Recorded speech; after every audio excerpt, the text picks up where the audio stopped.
Basically, we're looking at a Ponzi scheme here. The reason that people like growth, be it population growth or be it economic growth, the more people on the planet, the more consumers there are. And to keep a business growing, either you outcompete your other businesses and you steal their consumers, or people keep having more babies and they need more of your products. The thing that pro-growth economists don't like to talk about is that the more people on the planet, the cheaper labor is. Because basically you get a lot of poor, miserable people fighting each other for really crappy wages. And if you have fewer laborers being born, then they become more valuable and you have to pay them more. And so, one of the things that goes on in a pro-growth government is clamping down on birth management any way they can. In this episode of the Overpopulation Podcast, we'll hear more from award-winning author and journalist Alan Weisman about his journey to over 20 countries, capturing how growth-biased cultures, religions, nationalities, tribes, and political systems are collectively undermining our ability to live within planetary limits. We also hear some inspiring examples of people finding ways of better balancing our needs with those of the planet's and humanity's future. Examples which could offer us ways of imagining how we might better get through this bottleneck century. Welcome to the Overpopulation Podcast, where we tirelessly make ecological overshoot and overpopulation common knowledge. That's the first step in right-sizing the scale of our human footprint so that it is in balance with life on Earth, enabling all species to thrive. I'm Nandita Bajaj, co-host of the podcast and executive director of Population Balance. I'm Alan Ware, co-host of the podcast and researcher with Population Balance, the first and only nonprofit organization globally that draws the connections between pronatalism, human supremacy, and ecological overshoot, and offers solutions to address their combined impacts on the planet, people, and animals. And now on to today's guest. Alan Weisman has reported from more than 60 countries and all 7 continents for the New York Times Magazine, The Atlantic, Harper's, the New York Review of Books, Orion, Salon, Vanity Fair, and NPR, among many others. His 2013 book, Countdown, Our Last Best Hope for a Future on Earth, was awarded the Los Angeles Times Book Prize.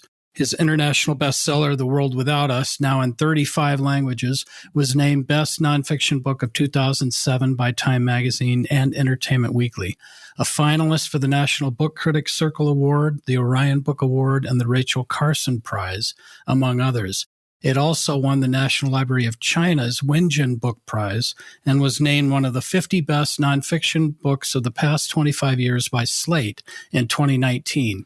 His next book, Hope Dies Last, about humanity's best realistic chances for getting through these daunting times, is forthcoming.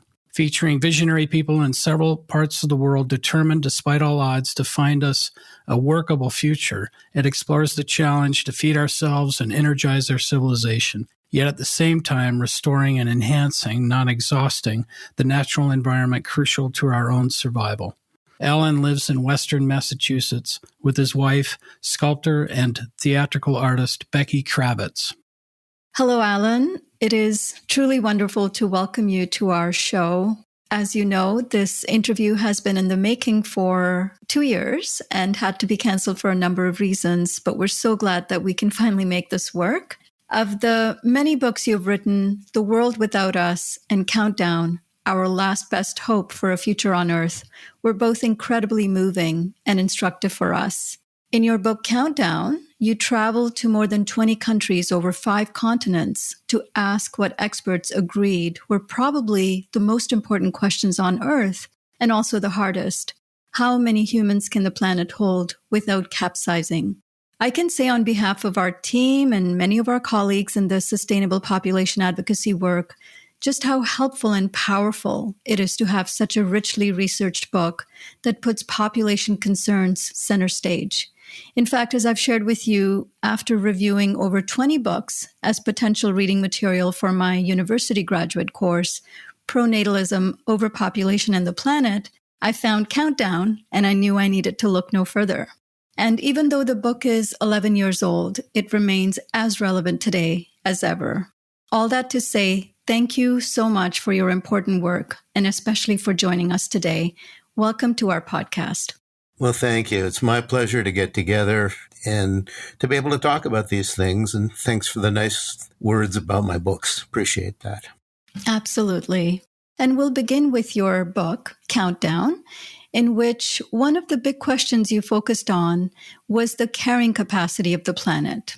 And you cited people like Paul Ehrlich, John Holdren, David Pimentel, and others who put it somewhere around 1.5 to 2 billion people, consuming about 2/3 the amount of the world's rich countries. Since 2013, when Countdown was published, there's a billion more of us. We've seen ongoing ecological deterioration as more of the Earth's planetary boundaries are being crossed. Ecological overshoot continues increasing, and wildlife populations continue to plummet. But the dominant cultural belief in human ingenuity and technology seems to be going strong. And part of that faith in technology came from our ability to artificially increase our carrying capacity through the Green Revolution. And most of us recognize the immediate benefits that the Green Revolution had on saving at least 1 billion lives. And yet, it came with its own set of unintended consequences that had immense ripple effects on people and the ecosystems, as you covered in your book. Can you share the complexity of the intended and unintended effects of the Green Revolution?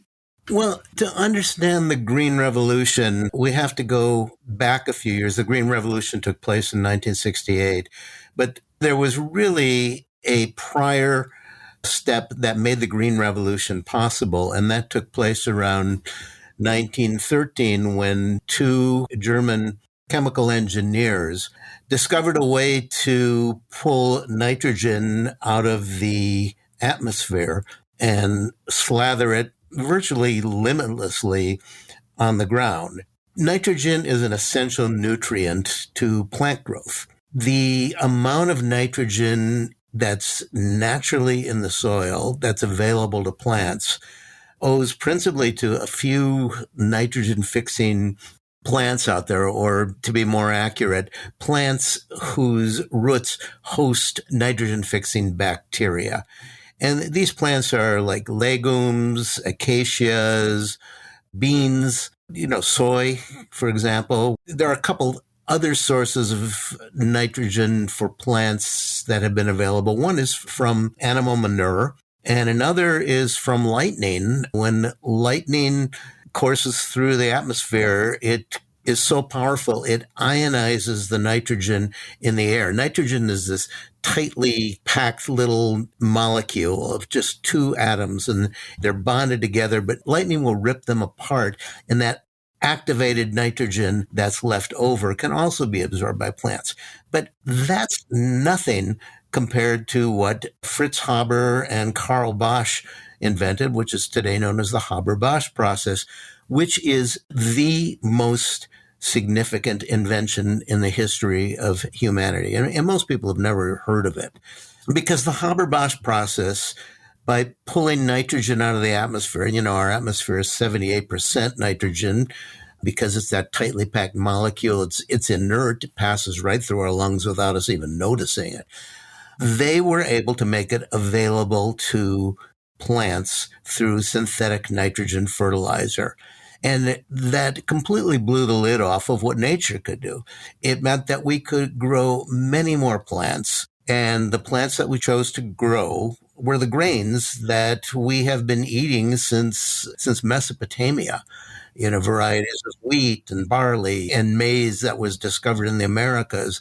Relatively a handful of all the edible plants in the world are the ones that we now depend on.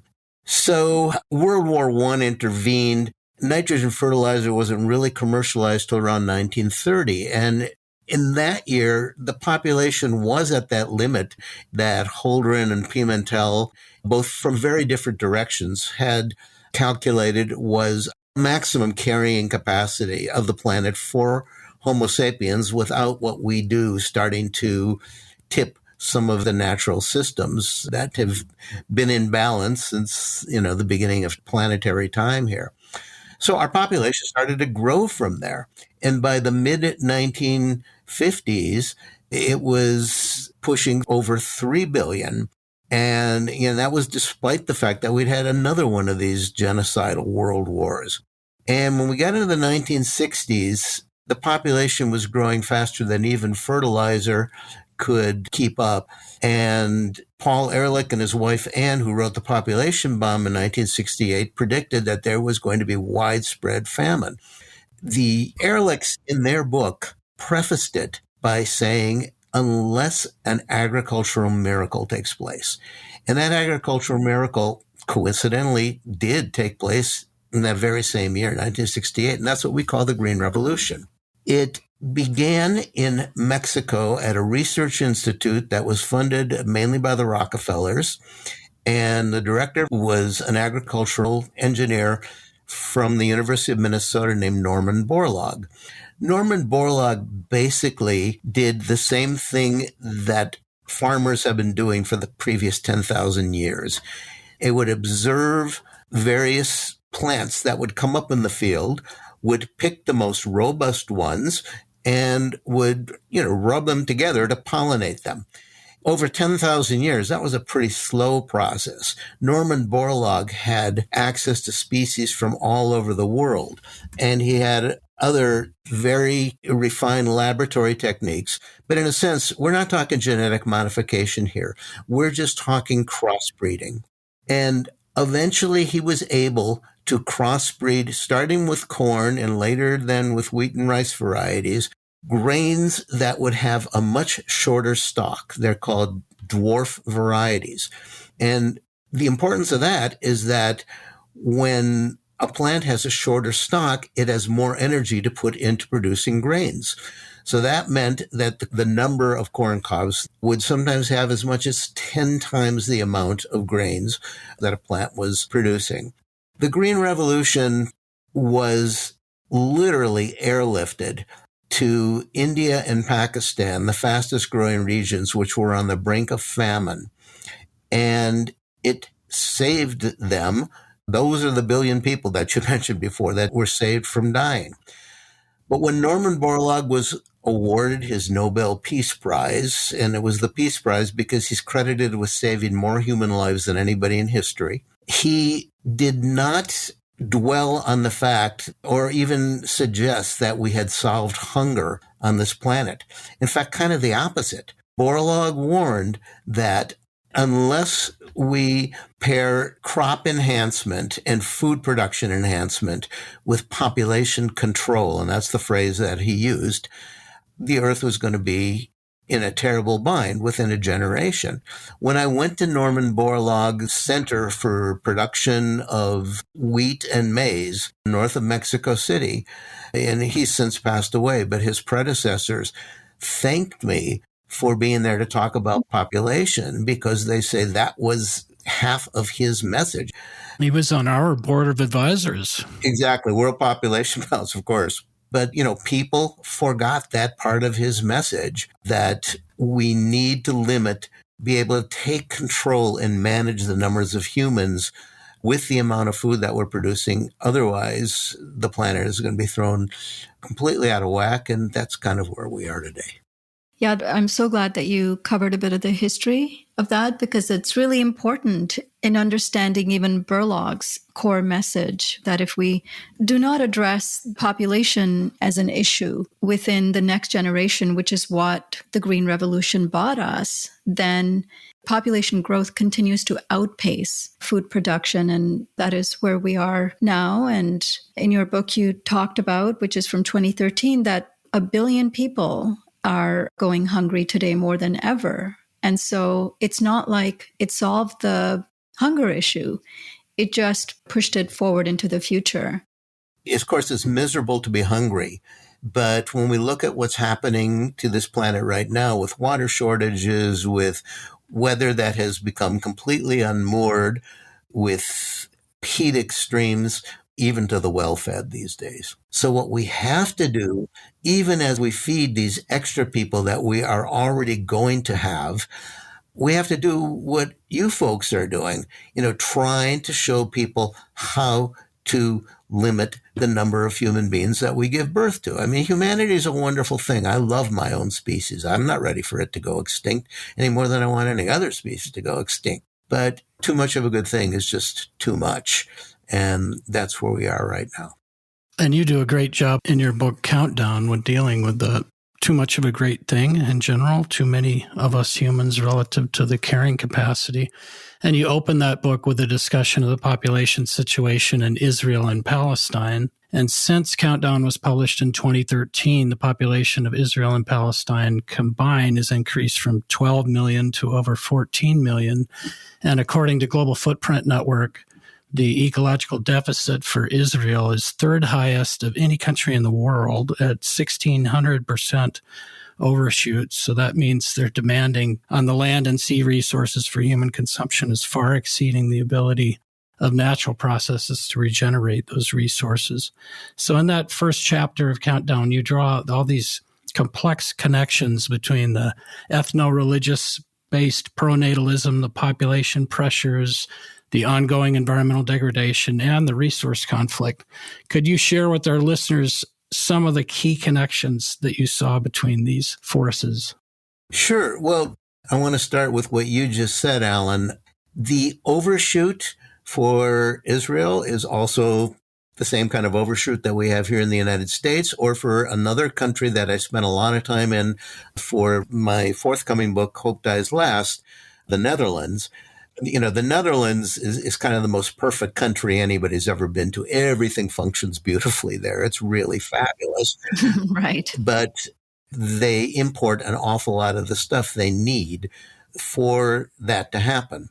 And one of the things that they import, by the way, is a lot of synthetic nitrogen because their perfect fields produce so much food that after the United States, they're the biggest agricultural exporter on the planet. But at considerable cost of all the nitrogen fertilizer, and those fields they're all about 5 meters below sea level. So that's an issue that the Dutch have to contend with. Israel, same way. You know, Israel is way beyond its carrying capacity if it were producing its own food. So let's go back to the 1930s when Zionism was really coalescing. It had been coalescing in Europe, where you had a lot of Jewish people had to flee the Russian Revolution. They were settling in Europe, and a lot of them were yearning to go back to where their Old Testament and Talmud says, was their God-given homeland. And that was what was then known as Palestine. And they started to go back. Some of them, there were still a few that were already there. In fact, a surprising number of Jews never left the Middle East. And we came to a point where leadership was coalescing. And one of the leaders was a guy named David Ben-Gurion, who later became the first prime minister of Israel. And he talked to British ecologists because Palestine then, since World War I, was under British mandate. And their ecologists calculated that the natural carrying capacity of Palestine was about 2.5 million people. Ben-Gurion said that he knew that Jewish ingenuity could make the desert bloom. He was convinced that they could more than double that 6 million people could fit into the state of Israel that he foresaw, and that came to pass in 1948. The shorthand version of that history is why did that happen, is that 6 million Jews were exterminated in Europe in a Holocaust that was so dreadful that the United Nations took it upon itself to divide that British mandate into two countries, basically, a Jewish state called Israel and Palestine. Well, back then, Ben-Gurion's vision was still natural carrying capacity. It was agriculture. And the original Israel was a bunch of little kibbutzim. They were agricultural collectives that today mirror a lot of the small farming collectives that are forming in the United States and Europe and other parts of the world to try to raise food organically. And they were kind of beautiful, but they got really successful. Israel was supported by the United States, which of course has a large Jewish community to the tune of about $3 billion per year. And Israel developed a very technical society. And the beginning of the Jewish people, just like the beginning of all peoples, was a mandate to be fruitful and multiply. The Jews had even a stronger, more immediate reason, was that those 6 million people who died, many of them were children, and many of them felt a religious obligation to have large families to repopulate those missing kids. And we get down to the point where I visited Israel for that book in the early 2000s, and the population between Israel and Palestine was double. It was 12 million people, and now, as you say, they've added even more. One of the points that I make in that chapter early on is that there was a demographic derby going.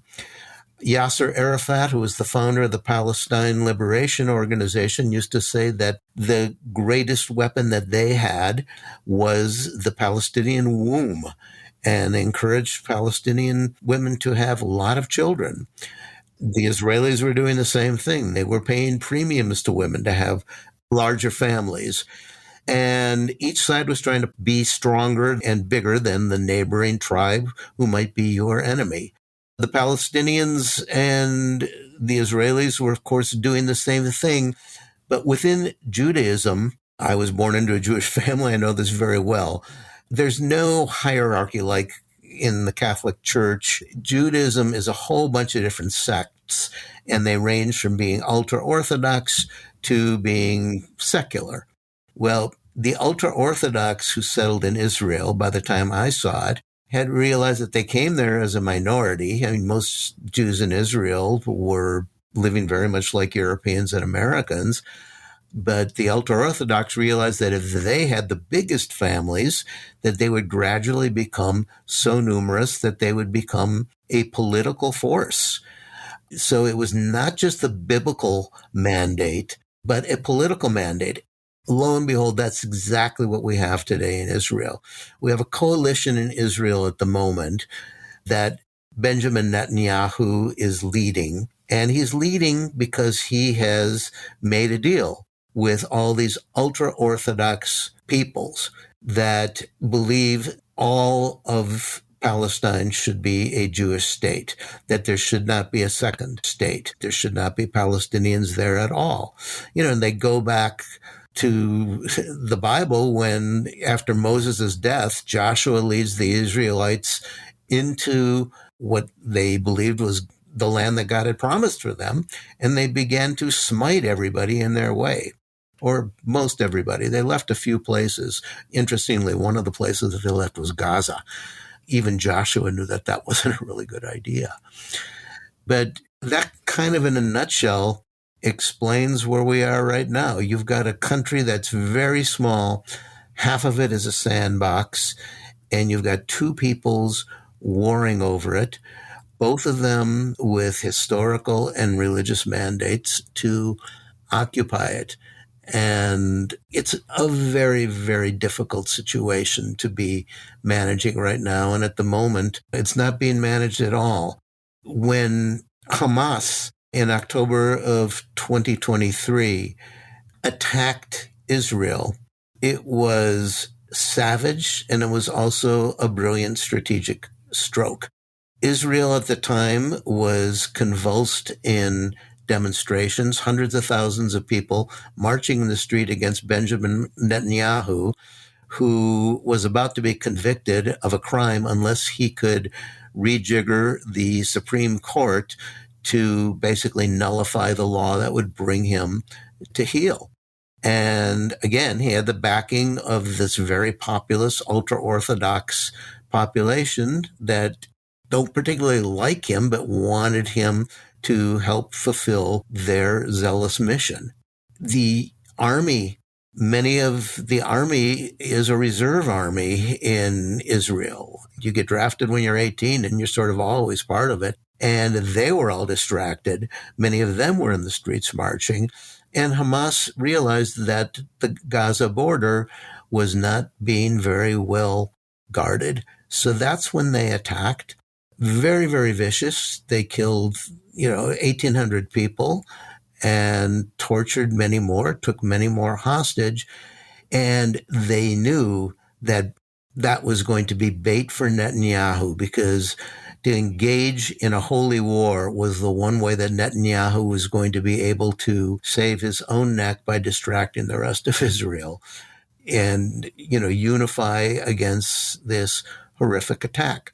So, as we've sadly seen, the Israeli response has been even more horrific. Thousands upon thousands of Gazan citizens have died because Netanyahu will not quit. The day that he quits, he'll go back to court.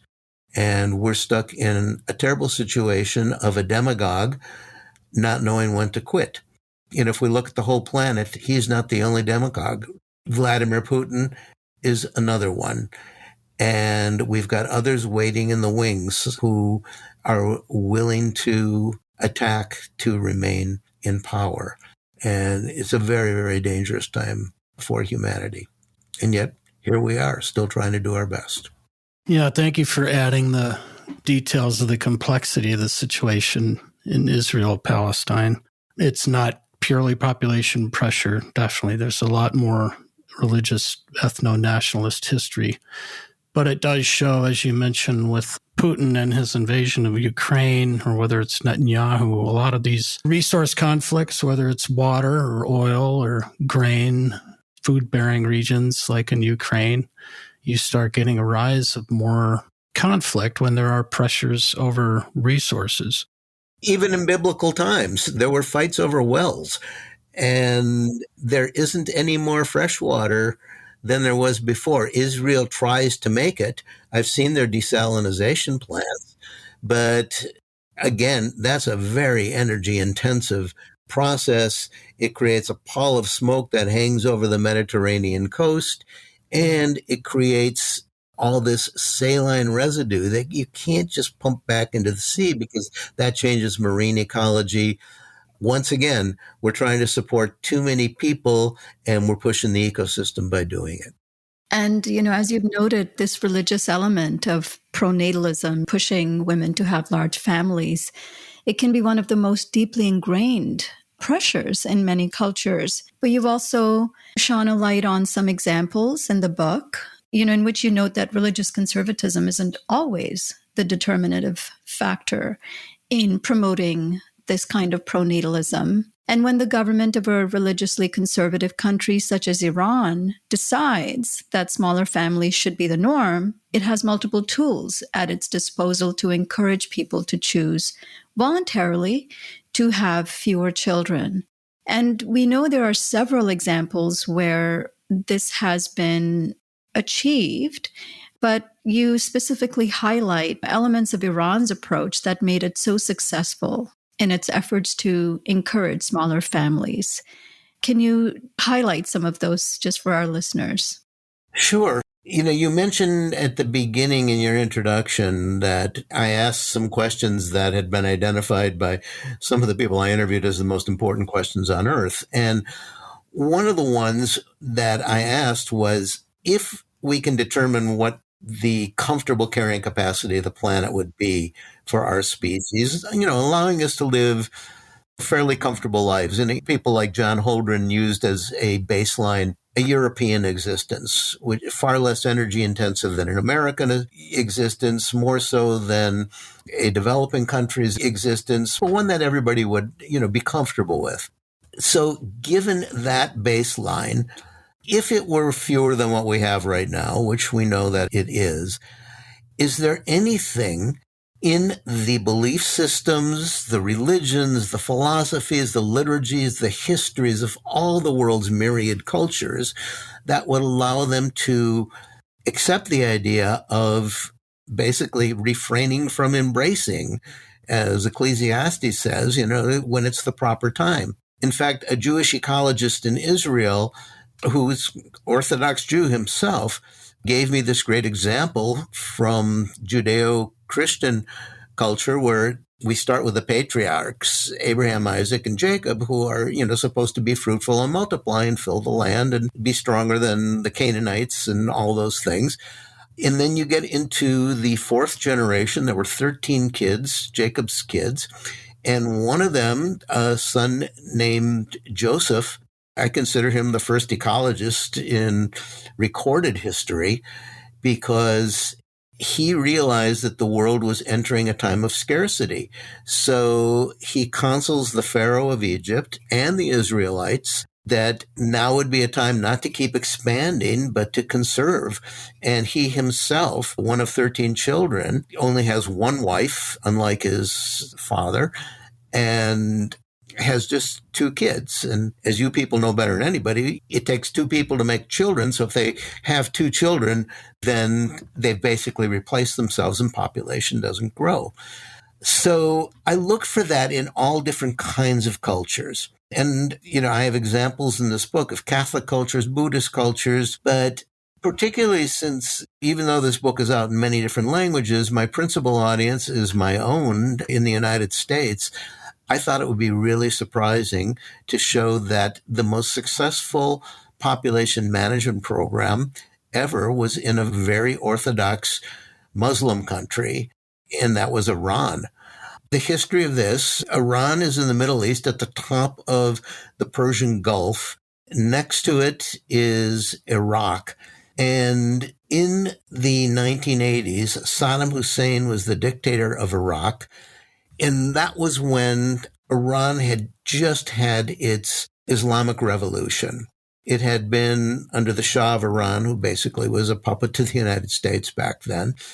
And it was a popular uprising supported by about 96% of the people that overthrew the Shah and put into power the Ayatollah Khomeini, who in the beginning was going to allow for a pluralistic society, everything from secular Muslims to very religious Muslims. Well, as we know, that changed. But while all that was getting organized and Iran was picking itself up after its revolution, Saddam Hussein from Iraq attacked because he wanted to grab an oil-rich province on their mutual border.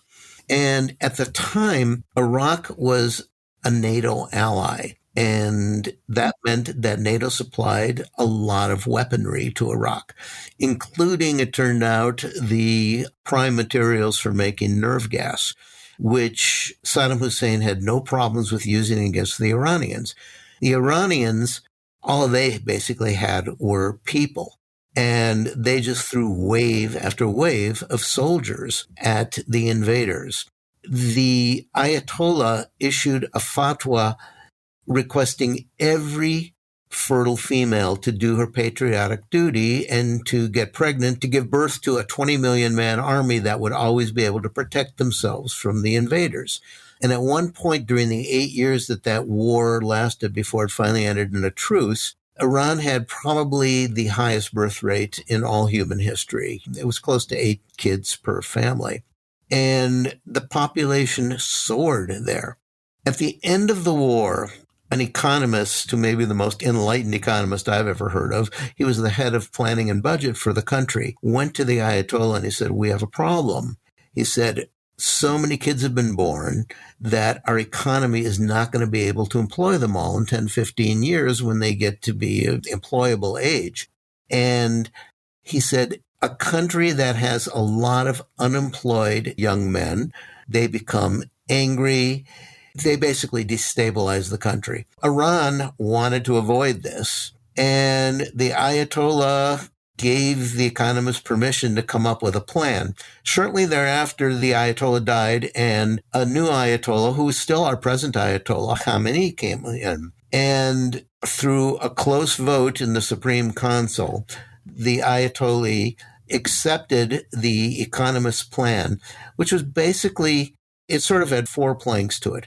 One is that the government was going to have a publicity campaign, doing essentially what your organization does, showing that Smaller families are healthier and happier and more prosperous because they can take care of their kids. So there would be billboards showing these big poor families and family with a couple of kids and everybody was well clothed. You get the idea.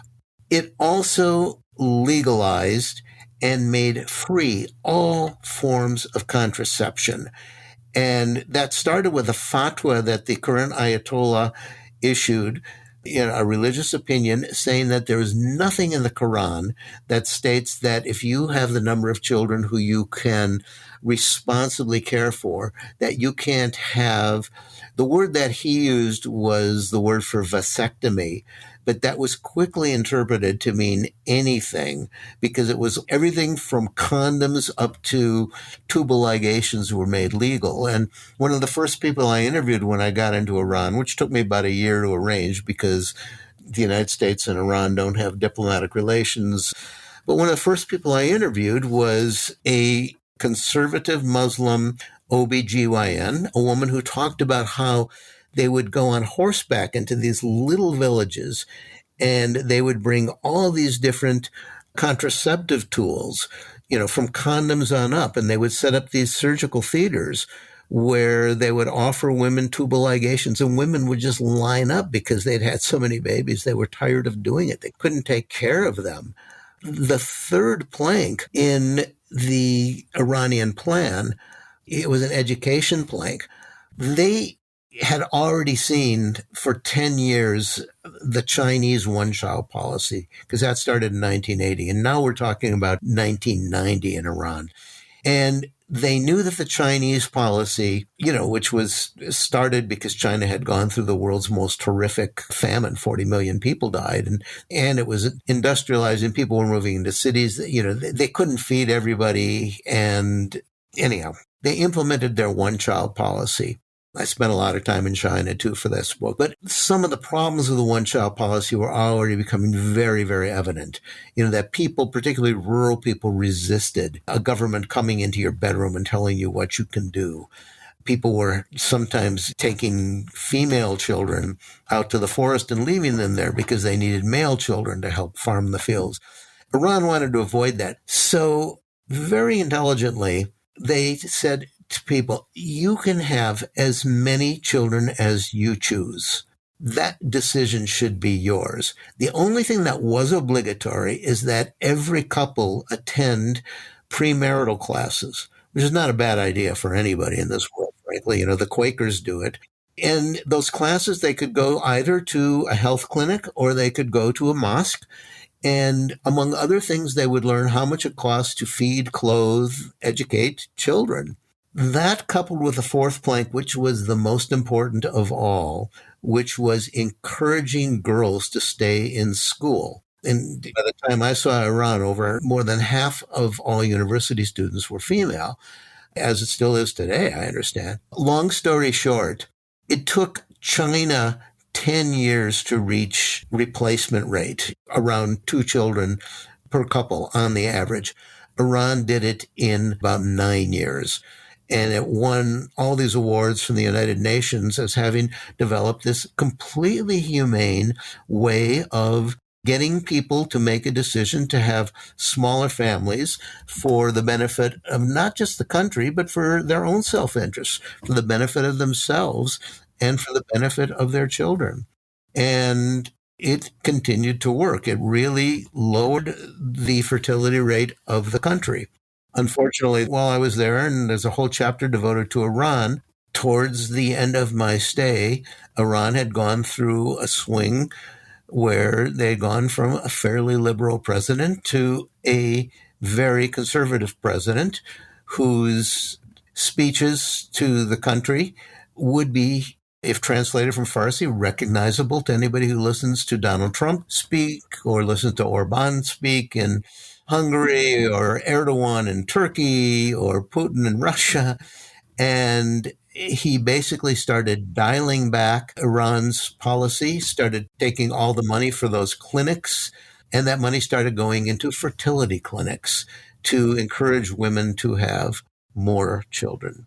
Now, That has not worked. It hasn't worked in any country that tries to do that. Many countries, from Russia to Singapore to today's Israel, tries to bribe women to have more babies. But you educate women, and as the Iranian program showed, and as I saw in all the countries I went to, rich country, poor country, Buddhist, Catholic, you name it, you get a girl into high school, and chances are she's going to have no more than 2 children in her life. So far and away, the best family planning tool that I know of is educating women and giving them access to family planning means, whatever works. Right. It's such an incredible example. And we're so glad that you detailed it as you did in the book and just now, because what it demonstrates is in every geography, as soon as girls and women have the autonomy to decide when, whether, and how many children to have, we see the fertility rates begin to decline very, very quickly and remain there because it depicts this desire, as you said, for smaller families. But there's been a backlash and even a backsliding of democracy, whether it's for militaristic reasons or economic or nationalism, when these kinds of pronatalist incentives or fertility clinics, as you were saying, they don't work, then some of these more authoritarian governments are now turning to coercive measures, such as abortion bans, to try to force women to have children they may not otherwise have. Growth is considered, by the way, the measure of a healthy economy. I mean, people say it without even thinking about it. I mean, turn on progressive NPR. They'll talk about housing starts and how they were up, as if that's a good thing, as if we need more sprawl. But basically, we're looking at a Ponzi scheme here.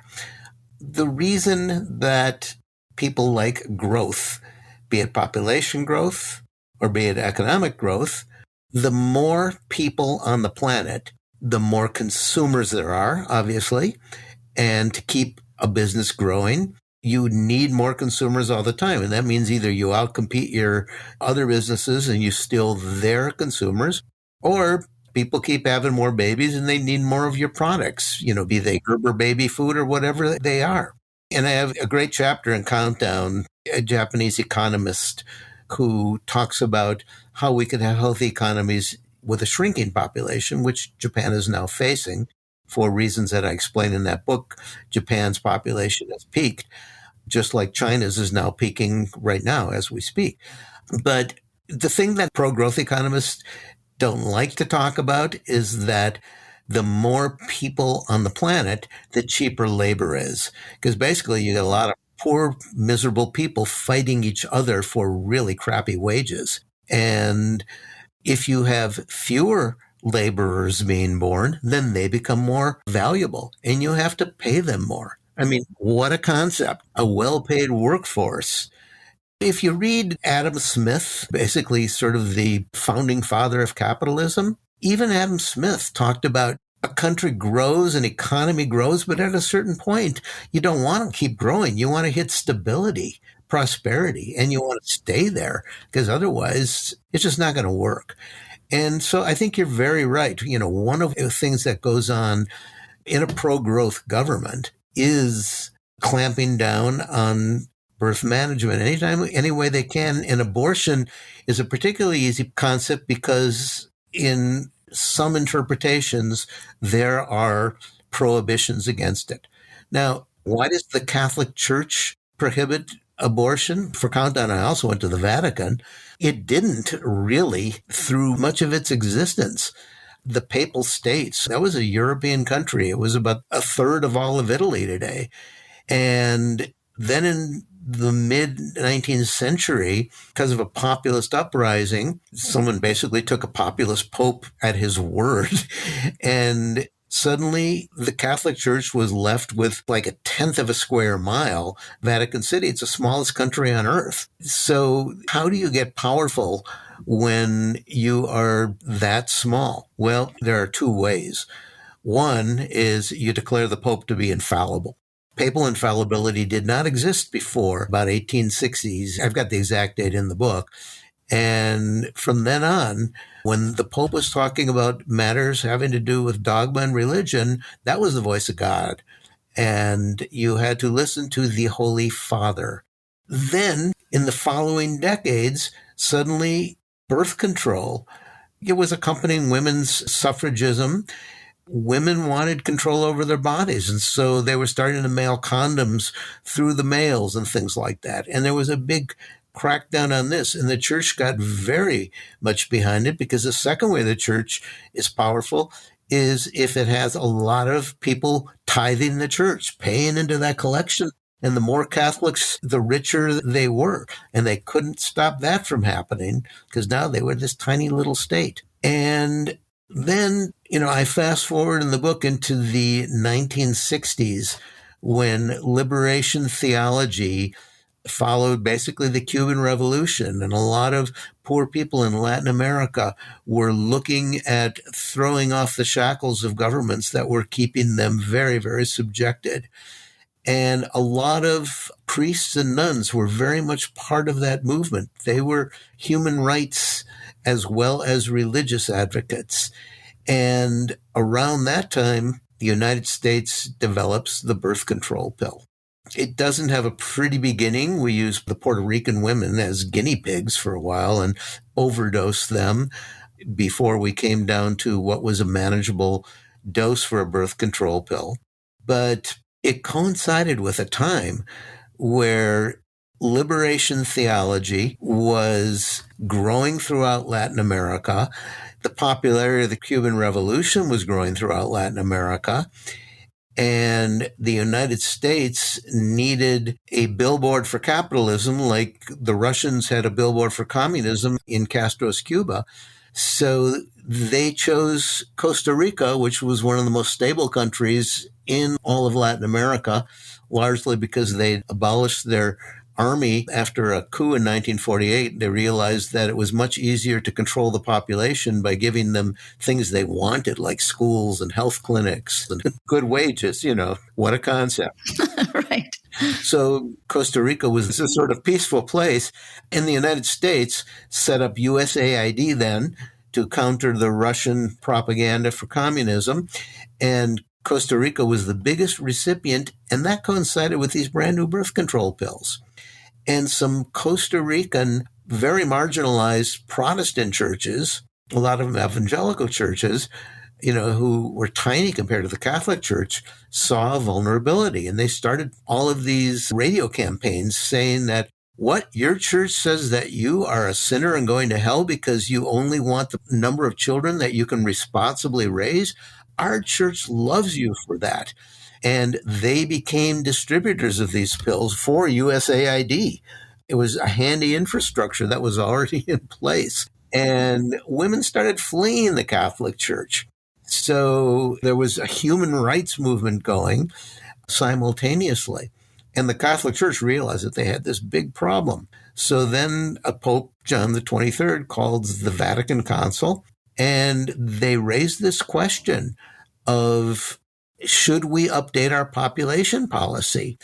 And it was sort of a drawn-out process, but ultimately there was a resounding vote in favor of liberalizing the bans against birth control in the Catholic Church. I think it was 66-10, but in that 10, one of the dissenters, who was a brilliant bishop from Poland, issued a written opinion that pointed out that if the church lifted its ban on birth control, it would in fact be saying that over the previous century, the Protestants were right and the Catholic Church was wrong.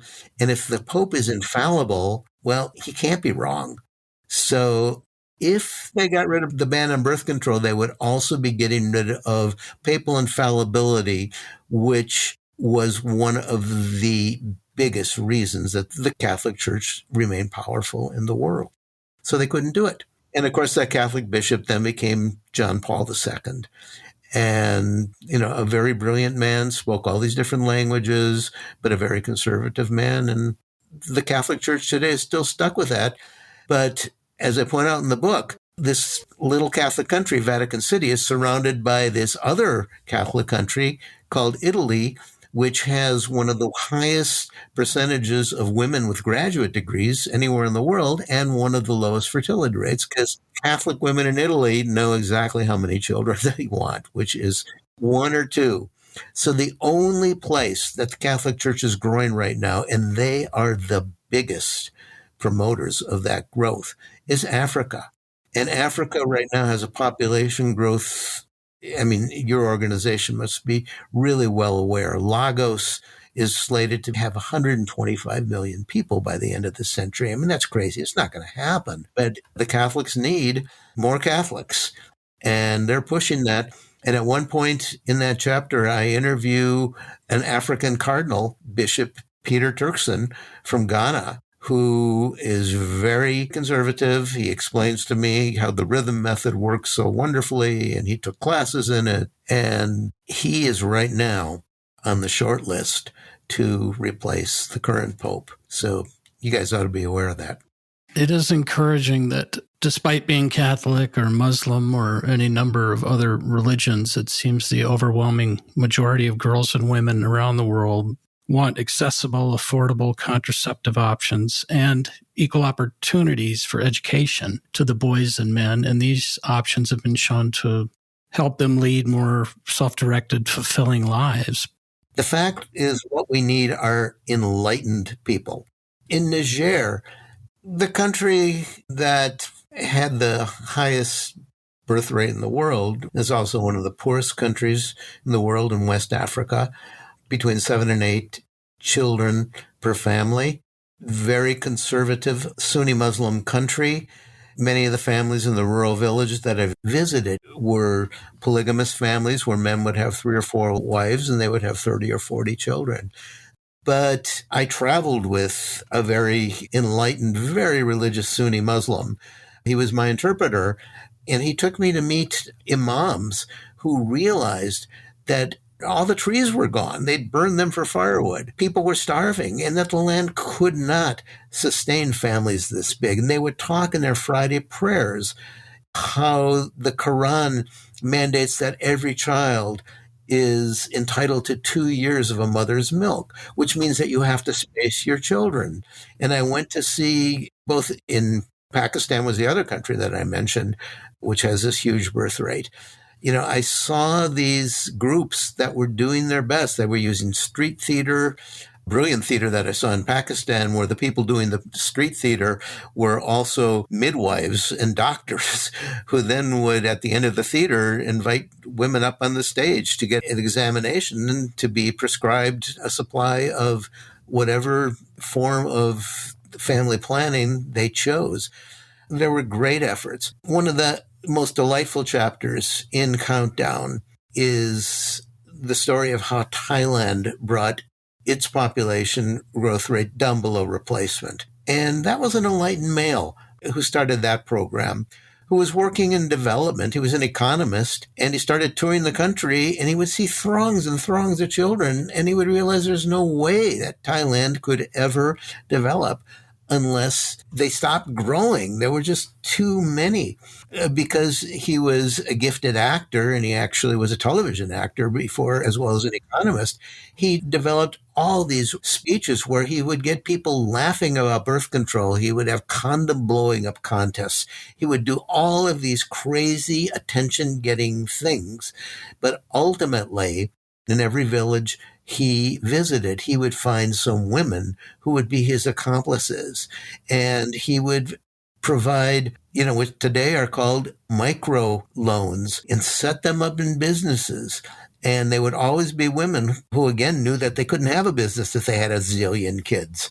And there's a great example in my book in Pakistan where 5 enlightened men start a parallel school system to the national school system, which is so corrupt that oftentimes teachers never even showed up. And it was, you talk about patriarchal, girls and boys were separated. And so they started their own school system, which would have girls and boys together. And at age 13, every kid was asked, what would you like to be when you grow up? Anything, name it. And so boys wanted to be pilots, or they wanted to be doctors or engineers, and girls also wanted to be doctors, or they wanted to be school teachers. Whatever they wanted, they would pair them with someone of their same gender who was a professional doing what this kid wanted to do. And it started out in very, very ultra conservative areas where you couldn't talk about family planning. But these girls saw that all these professionals, these women who then became their role models in order to practice their profession, were having 2 kids or fewer. And it worked. So those are the kinds of things that work. The extreme example was in 1992. A lot of feminist women who justifiably were horrified by a program that came even before China's one-child policy. That was mass sterilizations in India. The idea was, India, of course, was growing, and now India's got even more populous than China. And close to 8 million women forcibly got their tubes tied. What is oftentimes forgotten is that about the same number of men got forcibly vasectomized. But as a result of that, and that conflated with the rising, very necessary movement of women's liberation in the world, kind of went overboard, where a lot of women's libs groups thought that any population movement was against women being able to do what women wanted. And several of those women groups sided with the Catholic Church at the First Earth Summit in 1992, which basically between them and George Bush Sr. saying that the U.S. economy is not negotiable, made sure that the word population was never uttered in the world's first environmental summit. Now, come on. How can we talk about the environment when we don't talk about the number of human beings who are using the environment, or as we are today, overusing the environment? So what you guys are trying to do with your organization is a hard thing to do. And there are ways to live within our means that could let us prosper and be happy on this planet. And sooner or later, we're going to have to figure them out, because if we don't manage this gracefully, nature is going to do it to us. Absolutely. And also to your point, and we've written papers about this, and we're constantly challenging the UN, FPA, and the feminists, that feminist movement that shut down the conversation on population in their supposed statement that to allow women to have as many children as they want, they, of course, completely undermine the fact that the want, for the most part, is still very much manufactured by a lot of these growthist, pronatalist institutions. And unless we challenge those by directly confronting population as an issue of gender inequality, we cannot achieve the kind of gender equality they talk about. And I mean, that's why we find your writing and your work just so admirable, because you pull so many pieces together that are impacting our planet. And as a longtime environmental journalist, you've had a lot of exposure in your travels and research to a more ecological way of thinking. What do you think that has done for you as a writer and as a human being? Well, I learned more about writing from ecologists than I ever did from any writing teacher or journalism professor. Ecologists are people who study the connections out there in nature, how everything is connected to everything else. And if you affect one thing by taking it away, other things are going to start to collapse and cascade. If you nurture everything, other things are going to flourish. And the connections go all the way around the world, and they go down into the sea, and they go up into the atmosphere. They basically describe a pretty healthy functioning ecosystem, such as the world basically was until the Industrial Revolution, when we started taking energy that nature didn't need for its natural cycle and had buried it, and it had compressed and concentrated. And we found that if you touch a match to that concentrated energy, oh, wow, look at all the stuff you can do. And therefore, we have our jet-propelled civilization today. And some of that stuff, it's going to be hard to get rid of. I mean, look, we're talking to each other over these magical computers right now. And they're useful tools, but they magnify our presence on this world, which means that we simply have to be fewer. Because we are mammals. We are part of nature. We're not the only ones. Ants create these incredible anthill societies with all these different levels. The woodchucks under my own property do the same thing. We get beavers with their dams. We get birds with their nests. We get bees with their hives. We're just another creature out there building stuff. And we simply have to do it within our means, because when any of them get more populous than their food supply allows, they suffer a die-off.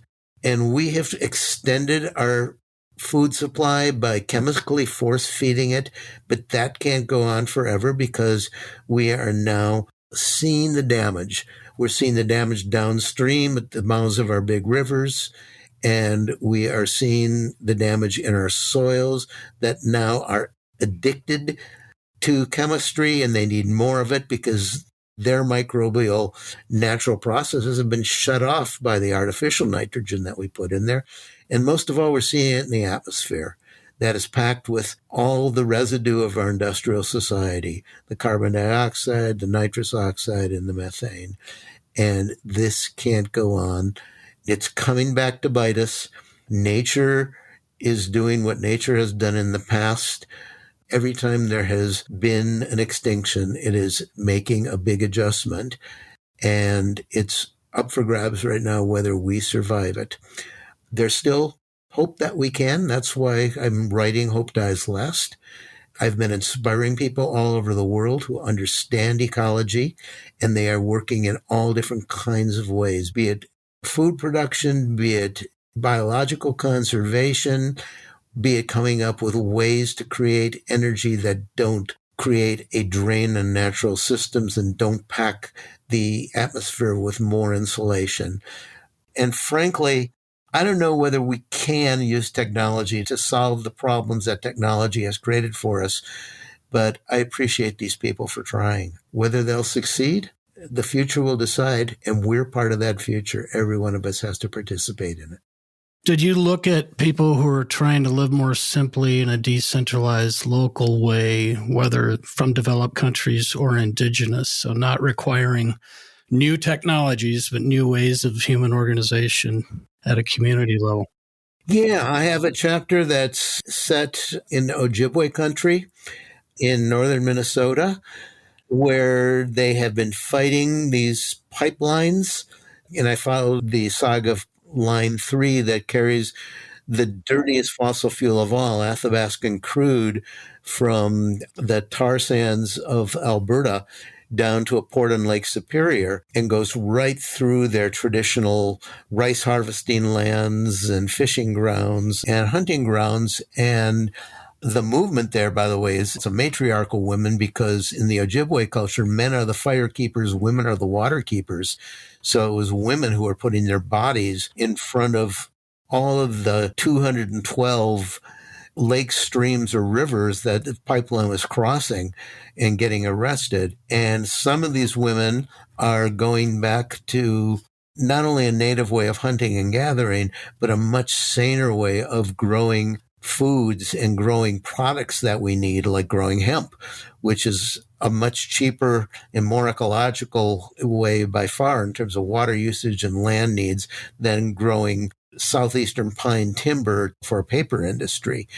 That was very exciting. They also have their own solar energy industries that they're putting together, solar furnaces, right alongside this traditional agriculture. I mean, the sad thing is that right now, the biggest use of native land on the white earth, one of the biggest reservations of all, is non-native leases for growing potatoes of North America's biggest potato grower, and the whole crop goes to McDonald's French fries. I mean, come on. It's just like absolutely insane. And yeah, they're a good example of women who are fighting back against that kind of insanity.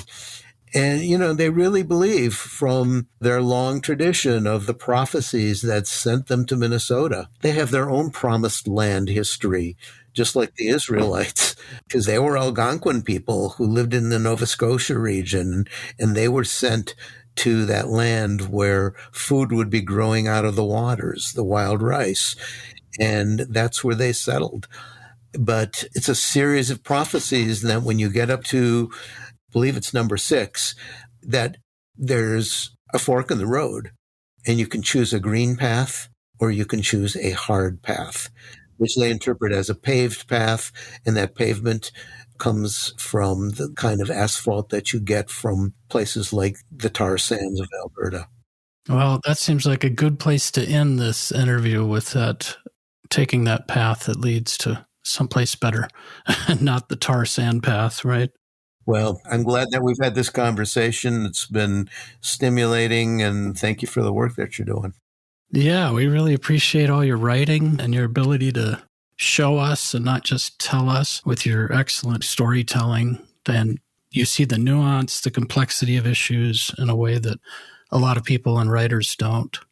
It's helped us connect the dots between carrying capacity, human population, sustainability, and to challenge the human species' kind of unquestioned takeover of the planet and the peril that's put us in. So thank you.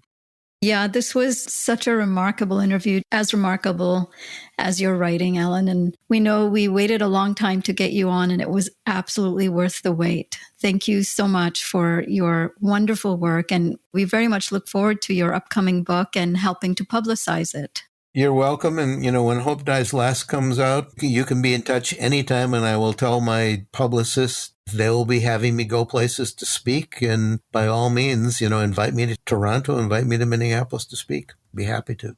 Thank you so much. And Nanada, I look forward to staying in touch. That's all for this edition of the Overpopulation Podcast. Visit populationbalance.org to learn more. To share feedback or guest recommendations, write to us using the contact form on our site or by emailing us at podcast@populationbalance.org. If you enjoyed this podcast, please rate us on your favorite podcast platform and share it widely. We couldn't do this work without the support of listeners like you, and hope that you'll consider a one-time or recurring donation. Until next time, I'm Nandita Bajaj, thanking you for your interest in our work and for your efforts in helping us all shrink toward abundance.